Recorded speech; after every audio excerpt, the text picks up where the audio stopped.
Hello friends, मेरा नाम है दिव्या गुप्ता और आज की हमारी सीरीज़ जीएस की रहेगी। ये सारे एग्ज़ाम्स के लिए इम्पोर्टेंट सीरीज़ है। इसमें 25 क्वेश्चंस हम लोगों ने लिए हैं और अभी एग्ज़ाम के जो पैटर्न है वो उसी लेटेस्ट पैटर्न पे ये क्वेश्चन डिज़ाइन करे गए हैं। अगर जिसकी तैयारी कंप्लीट है वो अपने आप को टेस्ट कर सकता है इस सीरीज़ से, और जिसकी तैयारी नहीं है तो वो समझ सकता है कि उसको किस टाइप से क्वेश्चन को पढ़ना है और किस टॉपिक से कितना पोर्शन है उसको याद करना है। तो हम स्टार्ट करते हैं अपनी सीरीज़। हमारा फर्स्ट क्वेश्चन है, प्रधानमंत्री नरेंद्र मोदी जी ने किस नाम से योग के लिए वीडियो ब्लॉगिंग प्रतियोगिता शुरू की थी? हमारे ऑप्शंस हैं मैं और योग, योग जीवन का आधार, मेरा जीवन मेरा योग और इनमें से कोई नहीं। तो हमारे ये 4 ऑप्शंस हैं, इनमें से एक आंसर हमारा करेक्ट है, तो आपको वो बताना है। तो हमारा सही आंसर है मेरा जीवन मेरा योग। ये मोदी जी ने लॉकडाउन के टाइम पे जो योग दिवस आया था 21 जून को, तब उस टाइम पे उन्होंने ये प्रतियोगिता रखी थी। तो इसके लिए उन्होंने प्राइज़ भी था। फर्स्ट प्राइज़ जो कोई भी जीतेगा उसको 1 लाख रुपीज़ और सेकंड प्राइज़ 50,000 और थर्ड प्राइज़ 25,000 रखा गया था। तो इसमें ये पूछा गया है किस नाम से योग के लिए वीडियो ब्लॉगिंग, नाम क्या था उसका? तो इसका नाम क्या था? My life my yoga. तो इसका सही उत्तर ये है मेरा जीवन मेरा योग। नेक्स्ट क्वेश्चन है, इसमें ये भी याद रखिएगा कि योग दिवस कब मनाया जाता है। तो 21 जून को मनाया जाता है। और हमारे प्रीवियस वीडियो में हम लोगों ने आपको 2020 थीम भी बताई थी कि योग दिवस की थीम क्या है। तो इसकी थीम है योग for health, yoga at home. Next question है, भारत का राष्ट्रपति अपने पैर पर पुनर्निर्वाचन के लिए कितनी बार खड़ा हो सकता है? हमारे ऑप्शंस हैं 1 बार, 2 बार, 3 बार या जितनी बार चाहे उतनी बार। तो इसका सही आंसर है जितनी बार चाहे। कितनी भी बार हमारे इंडिया में कोई भी प्रेसिडेंट के लिए खड़ा हो सकता है, उसको जीत सकता है। जैसे कि राजीव गांधी जी हमारे यहाँ फर्स्ट प्रेसिडेंट थे, तो वो 2 बार जीते थे। तो कितनी बार भी चाहें वो जीत सकते हैं, आ सकते हैं। नेक्स्ट हमारा क्वेश्चन है, जनवरी 2020 में launch book the winning sixer की लेखक कौन है? विराट कोहली, आशीष रे, W.V. रमन और रवि शास्त्री। ये जो बुक रहती हैं बहुत ज़्यादा इम्पोर्टेंट रहती हैं। आप कोई भी एग्ज़ाम देख लीजिए करंट का, उनमें से एक बुक का क्वेश्चन ज़रूर आता है। तो अभी लेटेस्ट में जो भी बुक रहेंगी उनको आपको लर्न करना है। तो इसका सही आंसर W.V. रमन। इनकी बुक का क्या नाम है? The winning sixer.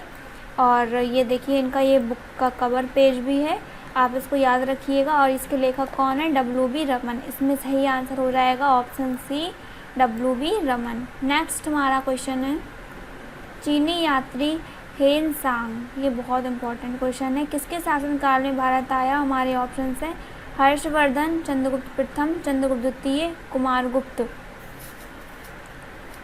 तो इसका सही आंसर है हर्षवर्धन। हर्षवर्धन के टाइम पे ही चीनी यात्री हेनसांग आया था। क्वेश्चन में एग्ज़ाम में इस टाइप से भी क्वेश्चन आया है कि हेनसांग जो विदेशी यात्री था वो किस देश से बिलोंग करता था? तो वो चीनी यात्री था। ठीक है। नेक्स्ट क्वेश्चन है, राष्ट्रीय पिछड़ा वर्ग आयोग के अध्यक्ष हैं भगवान लाल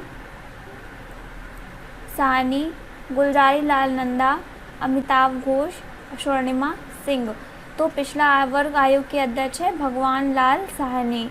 ये इम्पोर्टेंट क्वेश्चन है। जो भी न्यू हमारी पद पे बनते हैं, अध्यक्ष बनते हैं, उनको आप याद करिएगा। जो भी रहते हैं, गुलजारी लाल नंदा भी और अमिताभ घोष ये लेखक हैं।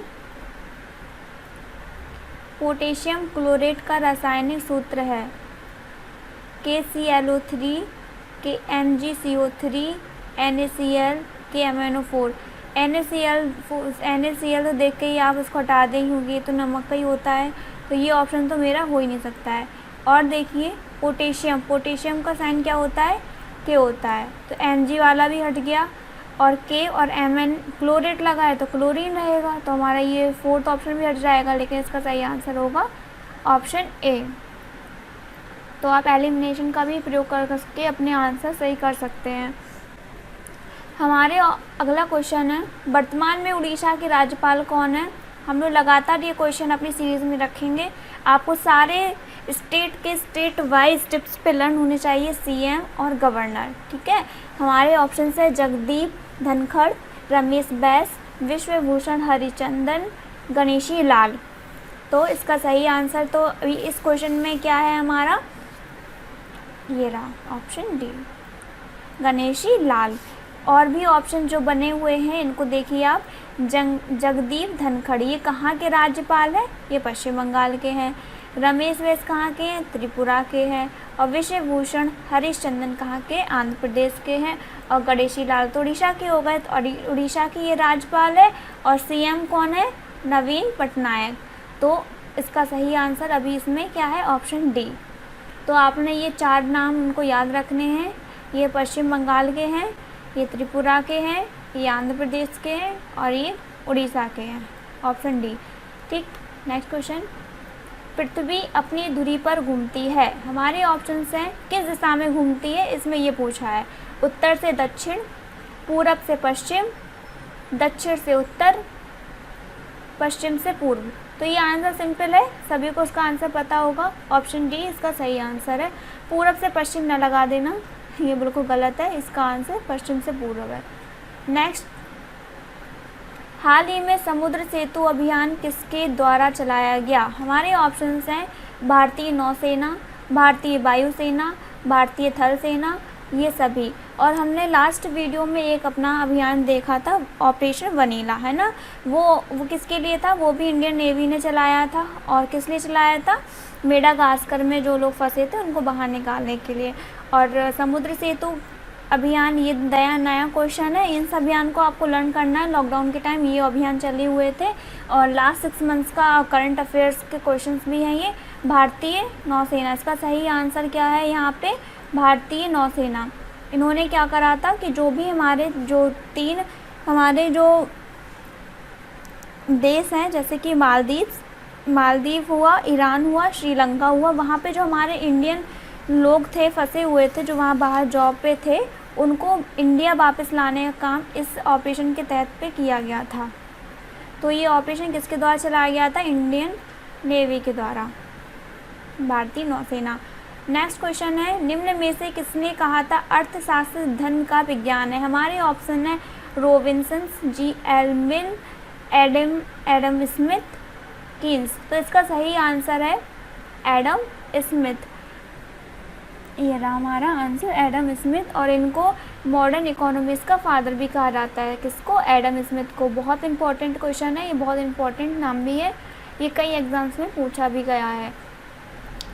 इस लाइन को आप याद रखिएगा कि ये किसने कहा था, अर्थशास्त्र धन का विज्ञान है, ये कहा था एडम स्मिथ ने, ठीक है। नेक्स्ट क्वेश्चन पे चलते हैं, वशिष्ठ नारायण सिंह, ये बहुत इंपॉर्टेंट क्वेश्चन है, बहुत पॉपुलर थे ये, जिनका 14 नवंबर 2019 को निधन हो गया, वह कौन थे। हमारे ऑप्शंस हैं अभिनेता थे, संगीतकार थे, गणितज्ञ थे या राजनेता थे। तो ये बहुत बड़े गणितज्ञ थे। देखिए इनके बारे में थोड़ी सी डिटेल्स हमने निकाली है। नासा में अपोलो मिशन की लॉन्चिंग के दौरान 30 कंप्यूटर बंद हो गए थे, तो वशिष्ठ नारायण जी ने पेन से कैलकुलेशन कर दी थी। तो समझिए कितने इंपॉर्टेंट पर्सन हैं। कैलिफोर्निया विश्वविद्यालय के प्रोफेसर जे कैली ने विशिष्ट की प्रतिभा को पहचाना और उन्हें अमेरिका ले गए। और मैथ में रेवेस्ट जीनियर कहीं जाने वाली गॉस की थ्योरी को भी इन्होंने चैलेंज किया था। तो समझ रहे हैं कितने विद्वान थे ये थे हमारे, इसका क्वेश्चन में हमारा आंसर है ऑप्शन सी। और ये कहाँ के थे, ये पटना के थे। निम्न में से भूटान की मुद्रा है। हमारे ऑप्शन है पेसो, भूटानी नगुल्ट्रम, यूरो और दिरहम। इसमें हालांकि क्वेश्चन में भूटानी लग गया है तो आप देख लेंगे, लेकिन एग्ज़ाम में ये लग के नहीं आता है, सिर्फ यही लिख के आता है नगुल्ट्रम। तो इसका सही आंसर है ऑप्शन बी नगुल्ट्रम। ये रहा देखिए भूटान की मुद्रा। अशोक के शिलालेख को किस भाषा में लिखा गया। हमारे ऑप्शंस हैं मगधी, ब्राह्मी, पाली और देवनागरी। हमारा सही आंसर है ब्राह्मी लिपि में अशोक के शिलालेख को लिखा गया है। अशोक के शिलालेख बहुत प्रसिद्ध, बहुत एग्ज़ाम में पूछे भी जाते हैं। और इसमें से एक क्वेश्चन ये बन सकता है कि अशोक के जो शिलालेख थे वो लिखे तो इस भाषा में गए थे, लेकिन इनको कोई पढ़ नहीं पाया था, तो इनको सिर्फ एक व्यक्ति ने पढ़ा था और वो थे जेम्स प्रिंसेप। कौन थे? James Prinsep. तो इसको आप याद रखिएगा। और ये भी क्वेश्चन आया हुआ है कि अशोक के शिलालेख को पढ़ने में कौन पढ़ पाया, तो इसका सही आंसर है जेम्स प्रिंसेप। नेक्स्ट क्वेश्चन है, किसे 29वें सरस्वती सम्मान से सम्मानित किया गया? हमारे ऑप्शंस हैं मुकुल पारी, विदुल बिहारी, वासुदेव मोही, इनमें से कोई नहीं। इसका आंसर है वासुदेव मोही। ये एक लेखक हैं। इनको किस बुक के लिए पुरस्कार मिला? तो वो बुक थी चेक बुक।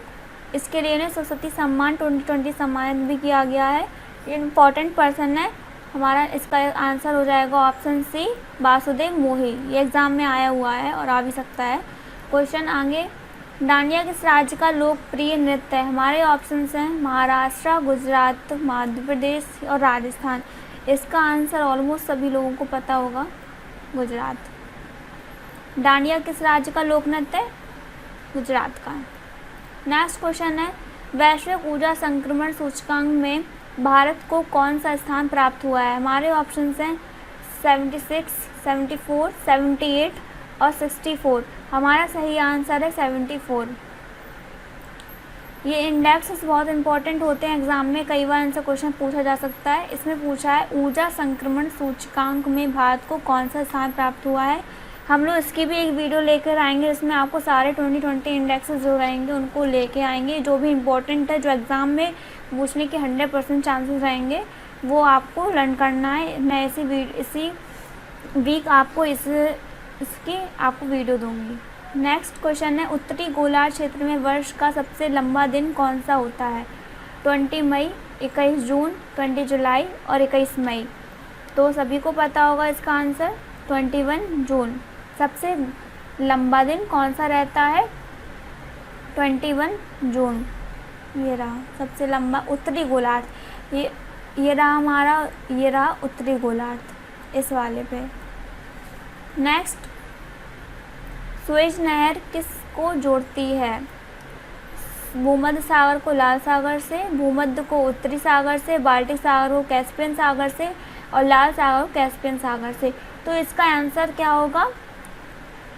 भूमध्य सागर को जोड़ती है लाल सागर से। ये बहुत इंपॉर्टेंट क्वेश्चन है, कई बार पूछा हुआ है एग्जाम में। सुएज नहर किस को जोड़ती है? भूमध्य सागर और लाल सागर को आपस में जोड़ती है। नेक्स्ट क्वेश्चन है, गांधीवादी अर्थव्यवस्था किस सिद्धांत पर आधारित है? हमारे ऑप्शन है राज्य का नियंत्रण, ग्रामीण सहकारिता, प्रतिस्पर्धा, न्यायधारता। इस हमारा सही आंसर इसमें रहेगा ग्रामीण सहकारिता। गांधी जी ग्राम का विकास काफ़ी चाहते थे कि ग्राम जो भी शुरुआत हो, अगर हमारे देश में कहीं से भी अगर विकास होना है तो वो गांव से हो। उनकी यही सोच थी, इसीलिए ये किस सिद्धांत पर था? ग्रामीण सहकारिता। इसका सही आंसर होगा ग्रामीण सहकारिता। इम्पॉर्टेंट क्वेश्चन है। नेक्स्ट, वर्ष 2020 में किस क्रिकेट खिलाड़ी को राजीव गांधी खेल रत्न पुरस्कार 2020 के लिए चुना गया? मोस्ट इम्पॉर्टेंट क्वेश्चन है, ये बहुत इंपॉर्टेंट क्वेश्चन है, इसको आप नोट डाउन ज़रूर करें। हमारे ऑप्शंस हैं विराट कोहली, रोहित शर्मा, ईशांत शर्मा, महेंद्र सिंह धोनी। तो इसका सही आंसर रहेगा option B, Rohit Sharma. Option B, Rohit Sharma. ये राजीव गांधी खेल रत्न पुरस्कार को 2020 के लिए चुना गया। कल भी हमने ये 2020 राजीव गांधी खेल रत्न पुरस्कार के लिए 4 नाम आपको बताए थे। कौन से नाम थे वो आप हमको बताना। चारागाह को पंपास कहाँ कहा जाता है? चारागाह को पंपास कहाँ कहा जाता है? मतलब ये घास का मैदान है पंपास, तो घास के मैदान के अलग अलग क्षेत्र में अलग अलग नाम रहते हैं। तो ये क्वेश्चन में यही पूछा गया है, पंपास का घास का मैदान कहाँ पर है? तो इसके ऑप्शंस हैं north America, south America, Africa और ब्रिटेन। तो पंपास, वैसे तो ये साउथ अमेरिका में है, लेकिन कभी कभी साउथ अमेरिका में भी एक जगह है जो कि उसका नाम है अर्जेंटीना। तो अर्जेंटीना में ही पम्पास पाया जाता है। एग्ज़ाम में दोनों तरीके से आपसे क्वेश्चन पूछे जा सकते हैं कि पम्पास कहाँ का है। तो या तो ऑप्शन में आपको साउथ अमेरिका मिलेगा या अर्जेंटीना मिलेगा, तो दोनों को आप याद रखिएगा। नेक्स्ट हमारा क्वेश्चन है, भारत के पहले अराजनीतिक राष्ट्रपति कौन थे? हमारे ऑप्शन है doctor Zakir Hussain, doctor Abdul Kalam, S Radhakrishnan, doctor Rajendra Prasad. ये हमारे फर्स्ट प्रेसिडेंट थे, लेकिन मेरा आंसर ये नहीं है। हमारा आंसर है डॉक्टर APJ अब्दुल कलाम। ये राजनीति से बिल्कुल भी बिलोंग नहीं करते थे, ये साइंटिस्ट हैं और इनको मिसाइल मैन भी कहा जाता है। किसको? अब्दुल कलाम को। इसीलिए ये अराजनीतिज्ञ थे, इनका राजनीति से कोई लेना देना नहीं था। तो ऑप्शन बी सही उत्तर होगा। नेक्स्ट क्वेश्चन है, विंध्य के दक्षिण में सबसे ऊंची चोटी है? हमारे ऑप्शन है बाबा बयान, अन्नाईमुड़ी, नीलगिरी और सतपुड़ा। सतपुड़ा तो मध्य प्रदेश में है, तो ये साउथ में कैसे होगी? ये तो ऑप्शन नहीं है। हमारा इसका सही आंसर रहेगा ऑप्शन बी अन्नाईमुड़ी। ये तमिलनाडु में है। तो विंध्य की दक्षिण में सबसे ऊंची चोटी कौन सी है? अन्नाईमुड़ी। नेक्स्ट क्वेश्चन है हमारा, कमरे के तापमान पर क्लोरीन गैस का रंग किस तरह का होता है? हमारे ऑप्शन से नीला, पीला, हरा, लाल और रंगहीन। हमारा सही आंसर है पीला हरा। NTPC के एग्ज़ाम में साइंस के क्वेश्चंस का थोड़ा सा ज़्यादा वर्जन रहता है, उसका ज़्यादा क्वेश्चंस पूछे जाते हैं साइंस के। तो हमारी कोशिश यही रहेगी कि साइंस के क्वेश्चन थोड़ा ज़्यादा कंक्लूड करें इसमें। नेक्स्ट हमारा क्वेश्चन है, सुप्रीम कोर्ट के न्यायाधीशों के वेतन और भत्ते दिए जाते हैं, तो कहाँ से दिए जाते हैं? ये क्वेश्चन वो पूछा जा रहा है। हमारे ऑप्शन से RBI देता है, या आकस्मिकता निधि देती है, संचय निधि देती है, या वित्त आयोग देती है। तो न्यायाधीशों को वेतन कौन देता है? हमारा ऑप्शन सी, ये रहा ऑप्शन सी, संचित निधि। इसका सही आंसर संचित निधि है। सुप्रीम कोर्ट के न्यायाधीशों के वेतन और भत्ते दिए जाते हैं संचित निधि से। आज के हमारी सीरीज़ में 25 भी क्वेश्चंस थे और आई होप आपको ये सीरीज़ हमारी अच्छी लगी हो, क्वेश्चंस अच्छे लगे हों। अगर आपको हमारा वीडियो अच्छा लगा है तो उसको लाइक, शेयर और सब्सक्राइब ज़रूर करें। Thank you.